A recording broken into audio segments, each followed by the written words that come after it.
Pochi secondi, cosa avete visto? Abbiamo visto un muro bianco e venire giù tutto. Qua ha buttato giù tutti i pini, è caduto sul cancello, ha buttato giù la ringhiera, ha rotto i pilastri.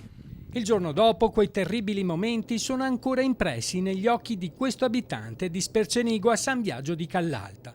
Qui in via Bosco gli effetti della tromba d'aria sono ancora evidenti.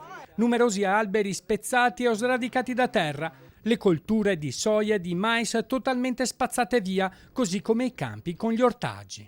Rovinate al massimo, ma al massimo, non c'è più niente da recuperare. Dispiace, però ringraziamo ancora l'alto che siamo vivi.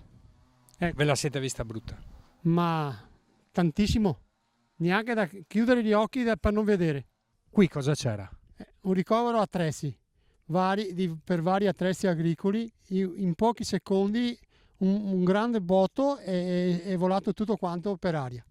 Sempre in via Bosco un vecchio casolare resistito ai conflitti della guerra è crollato dalla furia del vento. Travi e tegole del tetto sono state scagliate a decine di metri di distanza. Poco lontano il tetto della casa al Civico 68 è stato parzialmente scoperto. Sì, siamo stati scoperchiati, metà casa, davanti e dietro. Avete preso tanta paura? Abbastanza.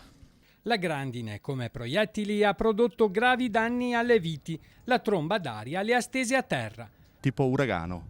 Il vento con la grandine è arrivata di traverso e qua ha dilaniato le viti.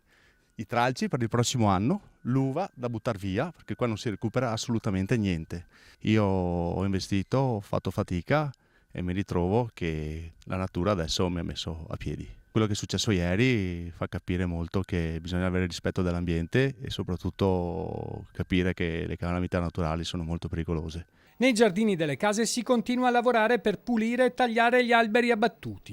Il comune di San Biagio di Callalta chiederà alla regione il riconoscimento dello stato di calamità naturale per far fronte agli ingenti danni provocati, ma la rabbia di alcuni abitanti rimane lo stesso. Ma nessuno è venuto a dare una mano. Nessuno ha organizzato una squadra per dare una mano a questa famiglia piuttosto che a tutte le altre famiglie. Sentiamo la mancanza della protezione civile.